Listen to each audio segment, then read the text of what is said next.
Hello everyone and welcome to my show, Fit Life, Healthy Mind and Body. My name is Natalia Kotowska and I will be your host. This is the UK Health Radio, the world's #1 talk health radio. With over 13 years of international experience in sport and fitness, years of study, I would like to share my experience, knowledge, and most importantly, my endless love and passion for living a healthy lifestyle for my mental and physical well-being. On this show, we will be talking about fitness, sport, healthy living, nutrition, fitness facts, and more. We will be answering your questions, we will have guest speakers, and what's most important, we will exercise together. Yes, you heard me right. In every episode, we will have a healthy dose of exercises that we will do together. So we won't just talk about fit life, we will actually experience the fit life together. Are you ready? Then let's go! Disability doesn't mean inability. How to overcome stereotypes and stigma. This is the topic of today's show. Stigma leads to people with disabilities being treated differently and often results in their being excluded from educational and training opportunities, employment and livelihood opportunities, health and other public services, and a full participation in all aspects of society, including decision making. Stereotypes are assumptions about individuals based on the presumed qualities of the group they belong to. Stereotypes can lead to inaccurate assessments of people's personal characteristics. Today, we're talking to Amo, who inspires and fights for the inclusivity of disabled people. He's the author of Walk Like a Man, sharing his journey with a disability as a South Asian man, touching on men's mental health. He champions the right of equality of others with similar views and frustrations to help address and tackle the stigma of stereotype and pigeonholing. To many, he's an inspiration. To others, he's a pain in the neck. Yet his pioneering achievement in social enterprise and the community have ensured many vulnerable people have a voice and do not go without. Amo, welcome to the show. UK Health Radio, the station that makes you feel good.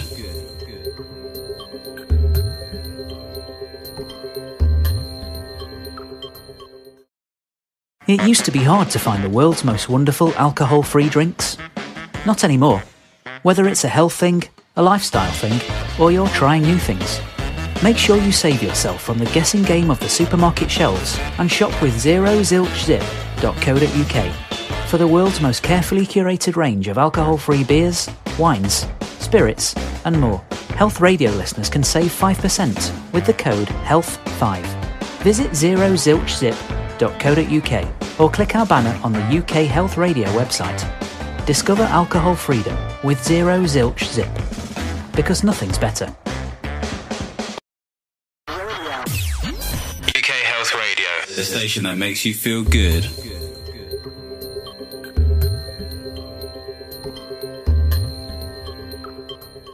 Good morning. Morning. Oh, hello. We here. Good morning. How are you, Amo? Not bad, thank you. Not bad. 9:30 on dot. We here, UK Health Radio. I want to welcome you and thank you for taking the part in this nice interview podcast. You know, I think it's fantastic to have people like you being so present and empowering. Thank you very much. I'm looking forward to it. How are you feeling? How was your day been so far? Well, you're the first meeting so far, this morning's first interview, so I'm fully charged, shall we say. Fully charged. Good. Amo, listen, I've read so much about you, so I know a little bit more, but our guests don't. Would you mind to tell us a little bit more about yourself? Who are you? Or what brought you to this show today? Fit Life, Healthy Mind and Body.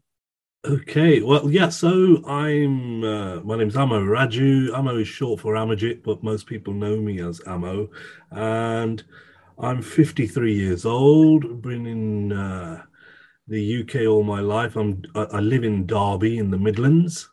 I'm born to UK, well, so some immigrants that came to the UK in the late 60s, mid 60s it was. And I've enjoyed both cultures, the British culture and of Indian background, so the Indian culture too. For the last 28 years, I have been the CEO of a disability charity in the city.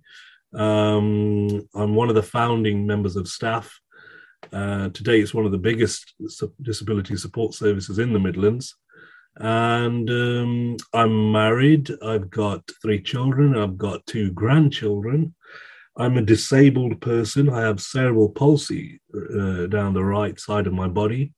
I also have my own business where I do a lot of mentoring and consulting for mainly the next generation of leaders. And recently, which is why I think I'm on your show today, recently I released a book called Walk Like a Man. And Walk Like a Man it basically charts my story as a person who, for the last 3 decades, from the early to mid 90s to only a couple of years ago, was having secret counseling sessions. In terms of what some people call therapy, some people call it counseling, because I had mental health problems. I had depression, which a lot of people have, but don't necessarily go and talk about it with somebody. But I, in those days, it was the early 90s, was referred by my GP to get 6 counseling sessions before they would prescribe any antidepressants. So I had to go for these 6 counseling sessions, which ended up being over 3 decades, a number of counseling sessions. So this book charts those counseling sessions and the conversations that the character, which is based on me, has with the therapist. And it's all based on my real life events. So yeah, it's doing well, and I just really wanted to get the message out to as many people as possible about the fact that it's nothing negative about talking to someone, and particularly talking to a professional. So I'm all for spreading the word, shall we say, particularly around men who aren't so good at talking so much to others. So hopefully this book will achieve that. Right. Sorry, because I heard this sound. I thought you might want to check it. That's fantastic that you already mentioned your book, which will be our next questions. But before we continue, I just want to highlight the question for today's topic, which is disability. And does that mean inability? And also how to overcome the stereotypes and stigmas that we're facing in today's world. You know, you've mentioned this yourself, coming from immigrant parents, having background from India, growing up in UK. It is a challenge, isn't it? And then on top of that, you have disability, and then you openly, which I'm very happy, especially as a man, speaking about depression. How does that, how this topic and what we're talking today has kind of is visible in your life, and how would you suggest, especially I think to men, because men to men, have different conversation than to a woman. How would you encourage them? I think the issue is, and it was only recently, when I say recently, I'll say about 4 or 5 years, that the penny dropped with me in terms of it. You know, you have that eureka moment, that moment where you realize why things are upsetting me, why things are concerning me. And I won't give too much away because it's actually in the book. But the truth is, with men, particularly, we don't talk, and there's nothing. I'm not going to say anything sexist here, hopefully, but it's, you know, women are good at talking to each other and explaining what's on their mind, and you know, when two women get together, traditionally, I've seen it with people, even my wife and my daughters and everyone. They open up straight away about what's going on in their life, what's concerning them. With men, it's been very a macho thing not to talk about what concerns them. The first conversations are normally around, you know, the football. What was on football last night? You know, didn't the team do terribly or well? Or, you know, how much did I drink last week? You know, it's generally macho conversations. Not many men together will say, you know what, guess what's concerning me? Guess what's on my mind? And that becomes straight away a barrier for any man to actually truly have a conversation with his best friend or his brother or his father or his cousin or whoever. And it doesn't have to be a man talking to a man. It could be a man talking to anyone. We're not good at it. I don't understand. You know, and for many, many years, I was like that. Just didn't want to feel weak in saying to somebody that, you know what, something's concerning me and it's making me feel down. Mm-hmm.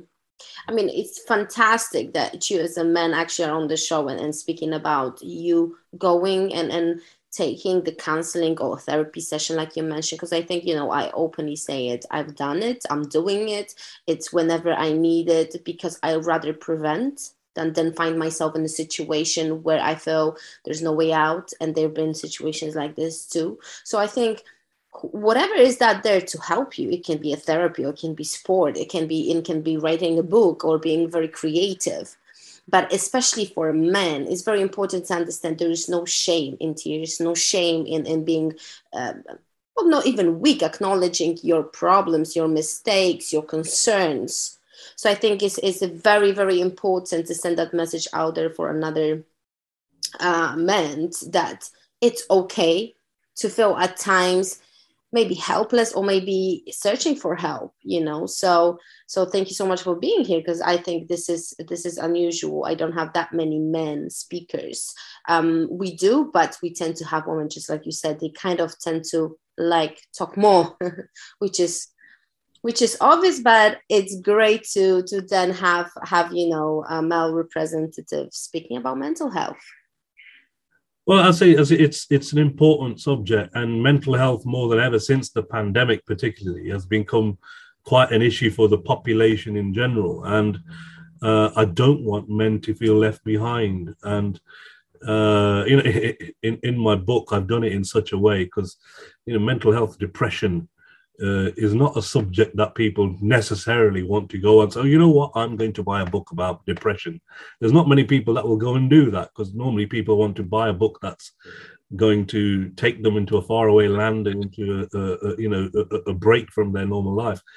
But the way we wrote this, my co-author Manny and I, the way we wrote this was as a story, and it's got lots of different examples of how the protagonist, and the protagonist is called AJ, how AJ deals with the outside world, and how he basically, there's lots of comedy in there, there's lots of anger and frustration, there's lots of hope, there's lots of kind of there's storytelling, and there's lots of it's quite, without sounding too, blowing my own trumpet a little bit, it is written fairly well, and it's been well received by the public, who thought it wasn't what they thought it would be. When you say there's a book about men and how they deal with depression, as soon as the people started reading it, they really got into it and realized that there's a lot of tools in there. There's a lot of messages in there for men about how to overcome that stigma that you mentioned. Mm-hmm. That stereotype, about how men should react to the outside world, and disability as well. See, disability is something that many people don't like to talk about because it makes them feel uncomfortable. And it's so wide. It's not just physical disability. You have hearing loss, you have sight loss, you have learning impairments. There's a wide range of impairments that are out there. They're all around us in the world. Wherever you look, there are people out there with impairments and disabilities who they are part of society. But if we don't talk about it, we're actually ignoring a whole chunk of people around us. And it's only when it affects us personally, when we, through old age or whether through some kind of accident or whatever, have a disability ourselves, that we start to realize that, this was a subject that is always there, but I've just never really opened up about it. And again, that's another subject that I've tried to tackle in the book. Mm-hmm. So can you share with us more about your health journey and what exactly is your disability and how does it affect your daily life? Does it actually? Well, yeah. So I've got cerebral palsy. Now, cerebral palsy is quite a spectrum on cerebral palsy itself as to how you could be affected by it. Now, I have a milder version called diplegia, which is basically the right side of my body is a little stiffer and weaker than the left side. And because of that, I walk in a different way to most people. It's quite a visibly different walk. And it requires exertion on pressures and tension in muscles on the right side of my body, which now, as I am in my 50s, I'm now affected a little bit more, simply not by the cerebral palsy, but by the added conditions. So I've got a little bit of arthritis now in my right side, in my aches, and my left side, because it's had to work harder, is feeling a little bit tired now, shall we say. But apart from that, I live a mainstream life. As I say, I have a job. I have literally 3 jobs if you count all the things I'm getting up to, and it does affect me. I can't walk very far. I can't walk long distances. I do rely on my own car a lot. I have to plan a lot of my journey. So if I need to go somewhere, I have to plan ahead as to what stops I need to take, or what breaks I need to have, simply so I can keep my energy levels up. But yeah, every person with a disability will say something similar, that they are constantly having to think ahead on a day-to-day basis. Just going for a holiday is not an easy thing for us. My wife and I have to plan for a while just to think, right, we've got to go somewhere where there's facilities right around us, so we're not having to walk long distances for anywhere. And so yeah, that kind of is an overview of how it affects me. Mentally, as I say, for decades it really affected me, but it wasn't my impairment that infected me. It wasn't my disability that affected me. It was the way people reacted to it that affected me. The stigma, the stereotype, the staring, the pigeonholing, and that's a big thing that really got on my nerves, in that people had almost written me off and pigeonholed me as to what they think I should and shouldn't be doing, or would and would not be able to do. And that was something where I thought, hang on, I have a brain of my own. I have my own hopes and dreams and aspirations. How dare you sit there and decide what you think I can and cannot do? And that was people all around me.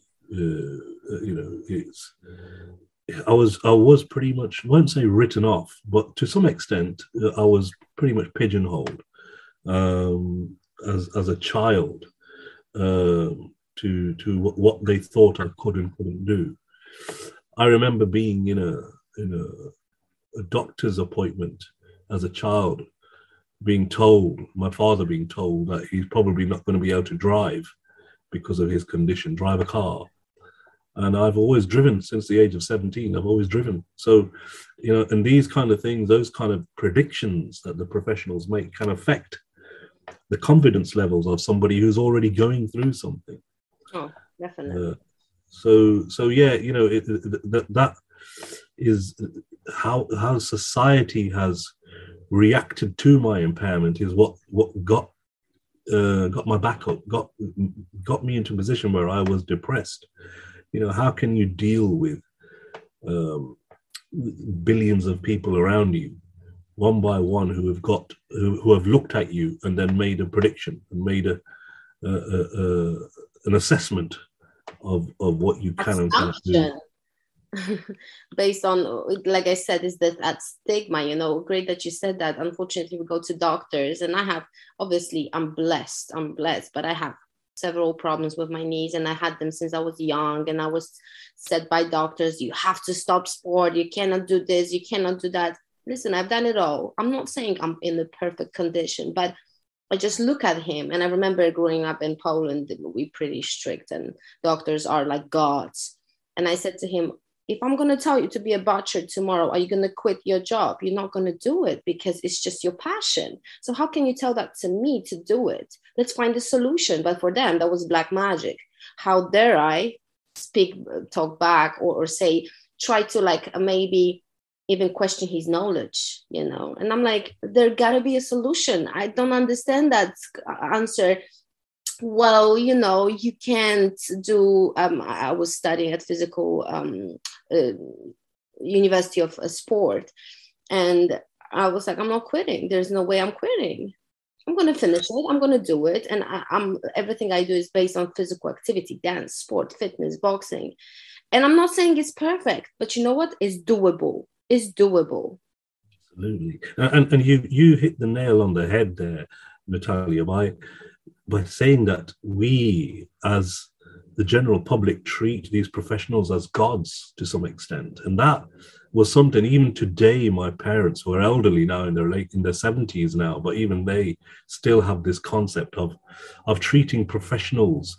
If you've done a 6-year course on medicine, 7-year course on medicine, that doesn't mean you're an expert in my disability or my body. I've lived with that body for 50 years. I'm the expert in it. I tell you what I can and cannot do.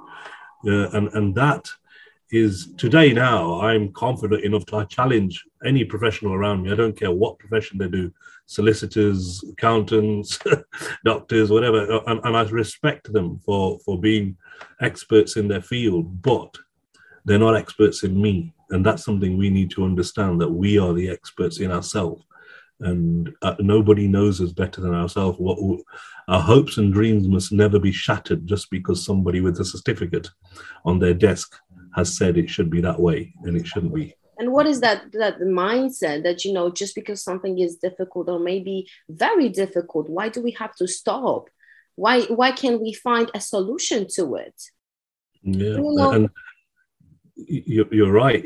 But the thing is, it's going to take a lot of people. I think it'll take a generation or two of people to suddenly become confident in understanding themselves. And I say one thing in the book, which I say openly to this day now, is that the only time we're going to fully deal with depression and deal with disability and deal with our own what society could consider weaknesses is when we start to own those weaknesses, when we start to own that depression and own that disability. So today, I always say that Amer Raju has cerebral palsy. Cerebral palsy doesn't have Amer Raju. And that's the way, when we start to have that mindset, that's when we're going to start to say, well, hang on, okay, I've got that condition, but I'm going to live my life to the best of my ability. And I'm going to go out and do all the things I can do.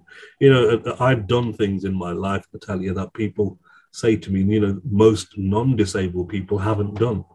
I used to be a singer in a band. I've recorded albums. I've become a CEO, I've become an industry leader in my field I've got no qualifications. I didn't go on any courses to become an entrepreneur. I did it the hard way, but it shows that it can be done. You know, I now have, today I've got at least six CEOs that I'm mentoring for the next generation. And in these kind of specialisms, we have to accept that, you know, we shouldn't be embarrassed or ashamed of the fact that we are brilliant at our own, whatever we are is our impairment. We understand it better than anyone, so we should be out there talking about it. So if you've got a hearing loss, or if you've got a sight impairment, or some kind of condition, go out there and shout about it. We shouldn't be locked away and have to Google and read other people's experiences. We've got to go out and talk about our own. Say, yeah, this is me. I have this condition. So what? What's next? Let's talk about something else. So, you know, it's down to the individual, and I think more and more people are going to start doing that. I've certainly seen it myself, but it will take a generation or two for us to be in that society where every conversation is had comfortably. So hopefully, you know, more people, and one of the things this book has done is more people have come out and said, because of your book, I've started talking about things which I wouldn't have done, or so-and-so that I know, he or she has started talking to me about things that are on their mind now, and that's good. That was my ultimate aim for this, that people start talking and start having open conversations about what's on their mind. So, as you mentioned, you're very much involved in, you know, helping others, empowering, coaching, mentoring. Where do you take the strength and energy for it? Where does it come from?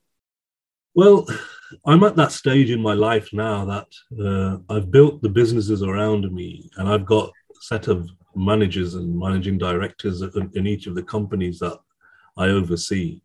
They kind of get on with that. So most of my time now is going out there and spreading the word, as they say. The energy that I have now has come from a renewed passion in wanting to talk openly about depression. And I say it was only, I would say 2018 or 19, which isn't that long ago, when I realized that I need to talk about my impairment. I've been too busy living that life that other people wanted to talk to me about my impairment, but I wasn't ready to talk about it. And so I'm doing more of these conversations like we're having today, and that a lot of that has come off the back of the book. But more and more, I want to go out there and talk more openly about the things, the taboo subjects that people don't necessarily talk about in coffee shops or in their living rooms. And that's come from a renewed energy, a renewed passion to spread the word to some extent. And so that energy is because, as I say, it's come from the fact that I've a self-realization, a moment in my own life where I thought, and you know, it's in definitely in the book, because there's a moment when people have said, I can see, that was when you had your moment to realize that life-changing, life-altering moment. And that, as soon as I had that, that's when I realized my life now is more about spreading the word. I am in my 50s now, and I give myself another 5-10 years max before I hang my boots up and start and look towards retirement.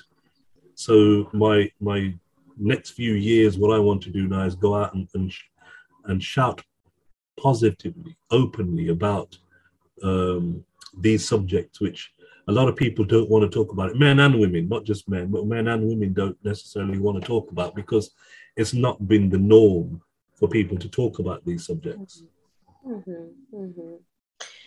So I guess all of those things inspired you to write your book, isn't it? And because you just already mentioned that actually the main focus is I would say the mental health of the book. Is that correct to say that? I would say, yeah, and it was to give hope. Today, when when I'm out and about locally, I'm a fairly recognised figure in Derby and the East Midlands, and if not the Midlands. And when people see me, they do kind of say, "Oh,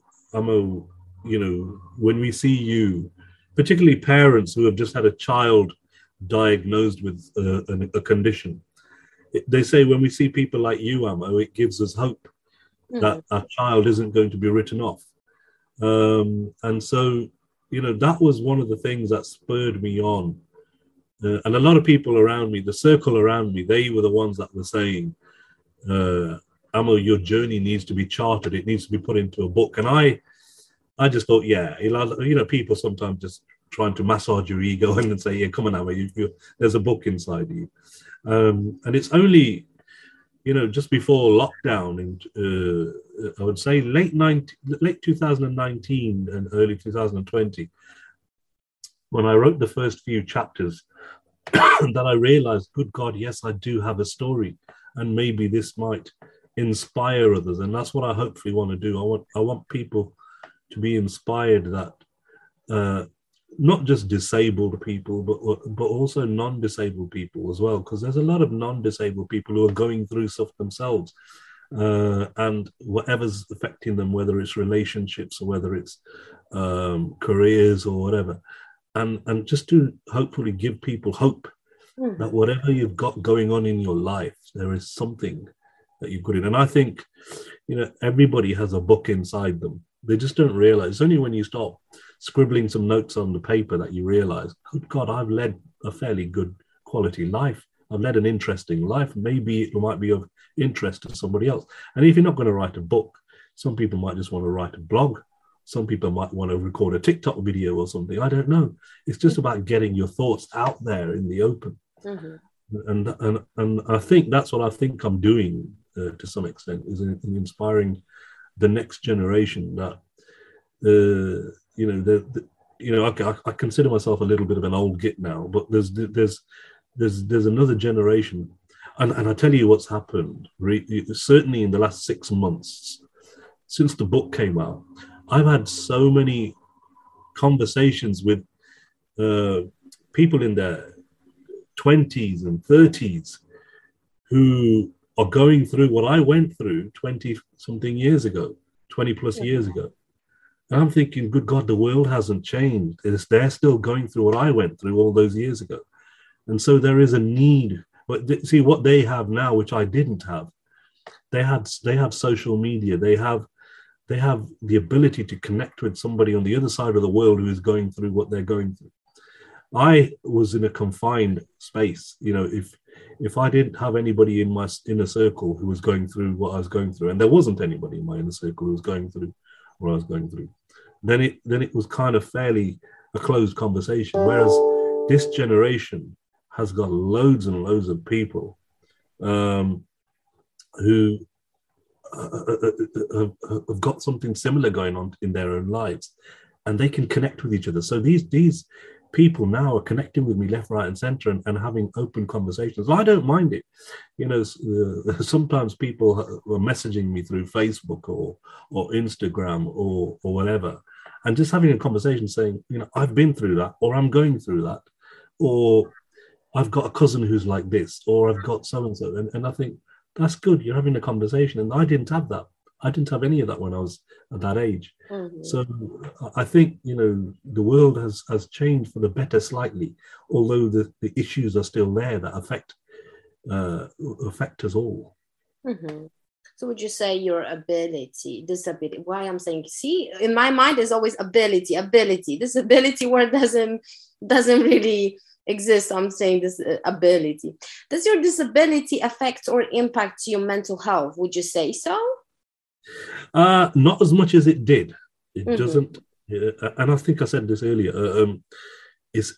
even when my depression was at its peak, and I still have low moments now. Believe me, I'm not saying I am cured, because I don't think there is a cure.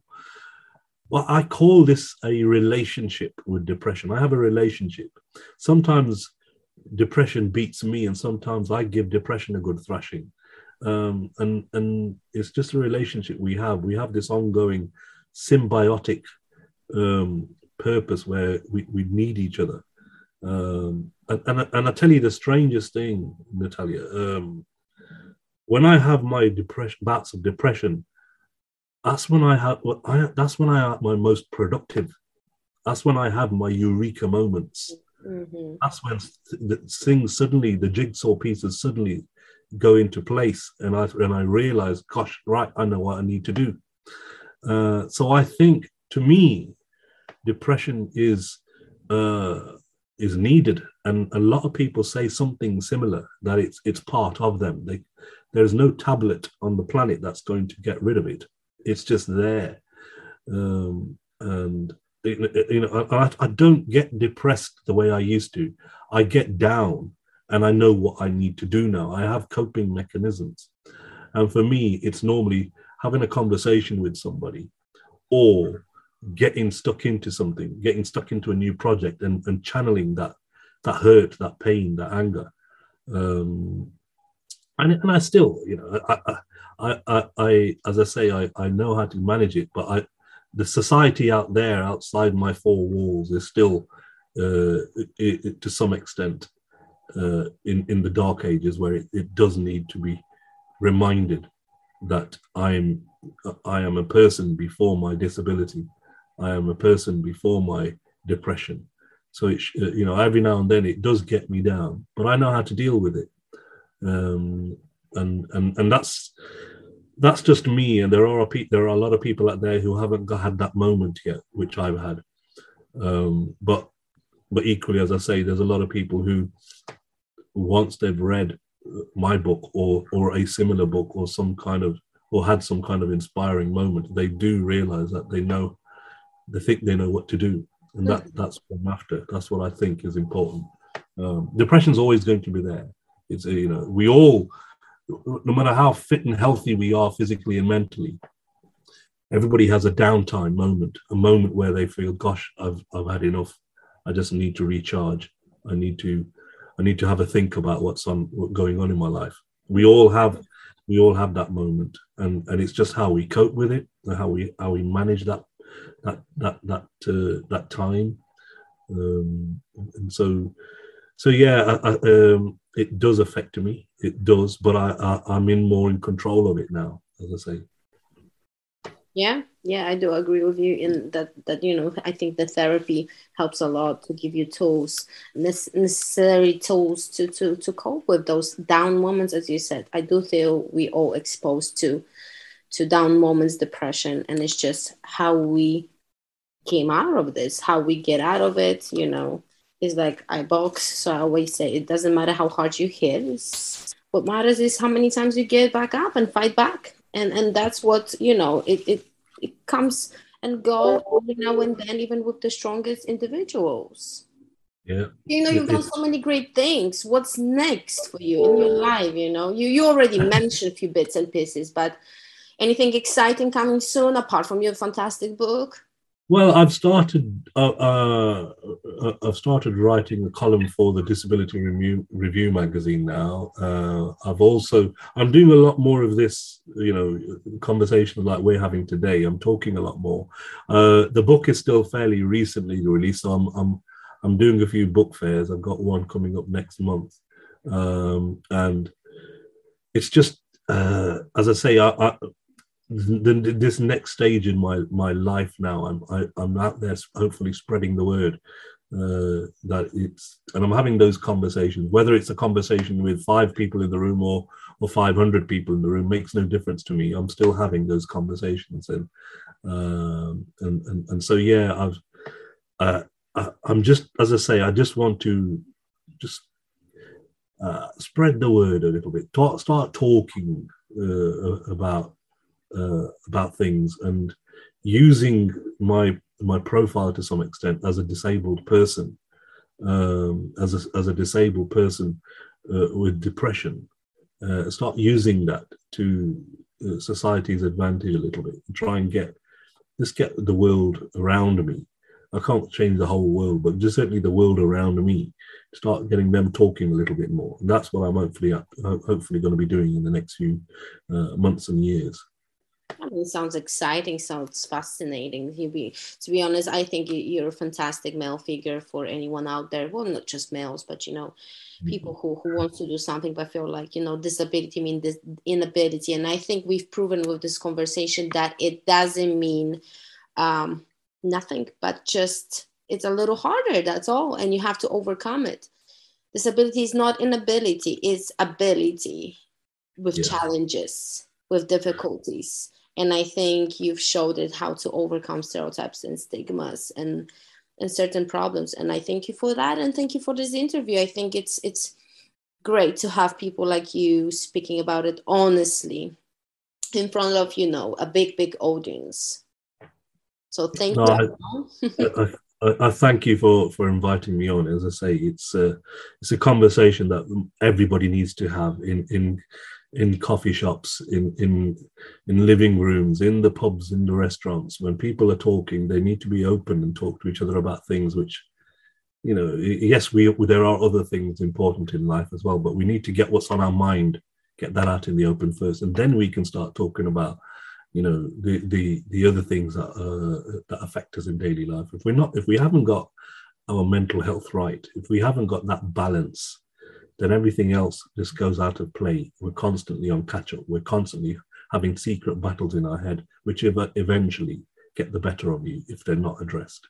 Mm-hmm. Amen to that. Thank you so much. You have a fantastic day. Look like weather in London is beautiful, so I'm excited for my day. I wish you all the best with your book and with everything that you're doing next. Thank you very much. Thank you so much for accepting this interview. Thank you. Goodbye. Bye-bye. UK Health Radio, the station that makes you feel good.